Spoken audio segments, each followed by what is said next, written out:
கிறிஸ்து என்கிற சபை, ஒரு ஆமென் சொல்லுங்க பார்க்கலாம்.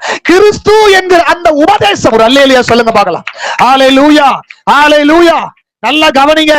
எந்த சபையை பிசாசு மேற்கொள்ள முடியாது தெரியுமா?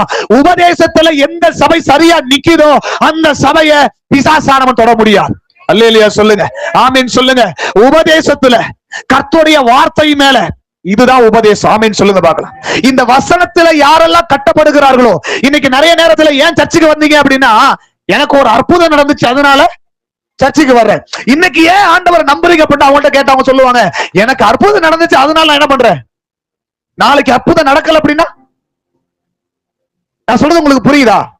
இன்னைக்கு நிறைய குடும்பங்களை பிசாசானவன் மாறிக்கிட்டு போயிட்டான். ஏன் தெரியுமா? இன்னைக்கு நிறைய குடும்பங்கள் ஆண்டவரை விட்டு பின்னாடி போயிட்டாங்க. ஏன் தெரியுமா? அற்புதங்களை பெற்றவங்க தான், அதிசயங்களை பெற்றவங்க தான், தேவனிடத்தில் நேரடியாய் வல்லமைகளை பெற்றவங்க தான்.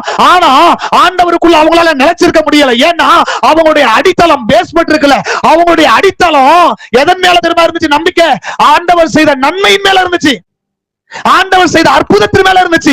ஆண்டவர் சொல்றாரு, பேதுரு உனக்கு செய்த நன்மையின் மேல நீ கட்டப்படுவாயானால் நீ விழுந்து போயிடுவ, பாதாளத்தின் வாசல்கள் என்ன பண்ணிடும்? மேற்கொண்டோம். ஆனா கிறிஸ்து என்கிற இந்த உபதேசத்தின் மேல ஒருத்தர் கட்டப்பட்டாங்க அப்படின்னா, இந்த வசனத்தின் மேல கட்டப்படும் பொழுது, ஒரு அல்லேலூயா சொல்லுங்க. ஒருவேளை நீங்களும் நானும் ரட்சிக்கப்பட்ட காலம் ஏதோ ஒரு அற்புதம் உள்ள ஒரு காலமா இருக்கலாம், ஏதோ ஒரு நல்லது நடந்து கர்த்தருக்குள்ள வந்திருக்கலாம். ஆனா அது மாத்திரமே எனக்கு அடித்தளமா இருக்க கூடாது.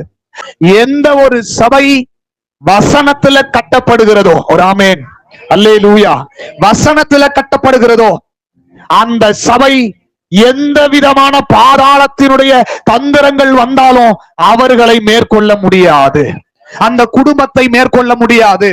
பலவிதமான போராட்டங்கள் வரலாம், பலவிதமான பிரச்சனைகள் வரலாம்.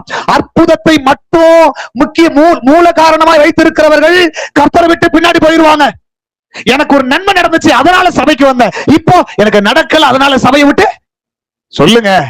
என் கடன் பிரச்சனை அடையும்னு நினைச்சு சர்ச்சைக்கு வந்த, இன்னமும் எனக்கு கடன் என்ன பண்ணிதான் இருக்குது, இருந்துகிட்டே தான் இருக்குது, அடைக்கப்படுற மாதிரி தெரியல.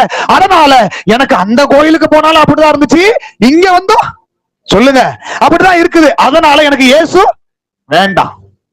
ஆனா ஆனா எந்த ஒரு நபர், ஏங்க எனக்கு போராட்டம் இருக்குங்க எனக்கு தெரியுங்க, என் சரீரத்துல பலவீனம் இருக்குங்க எனக்கு தெரியுங்க, எனக்கு பிரச்சனை இருக்குங்க எனக்கு தெரியுங்க, ஆனாலும் நான் அற்புதத்துக்காக ஆண்டவர்ட்ட வரல, சொல்லுங்க, பரலோகத்துக்காக வந்திருக்கிறேன்.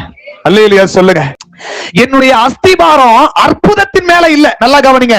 என்னுடைய அஸ்திபாரம் அற்புதத்தின் மேல இல்ல, என்னுடைய அஸ்திபாரம் கிறிஸ்துவின் மேல இருக்கிறது. அல்லேலூயா, அல்லேலூயா.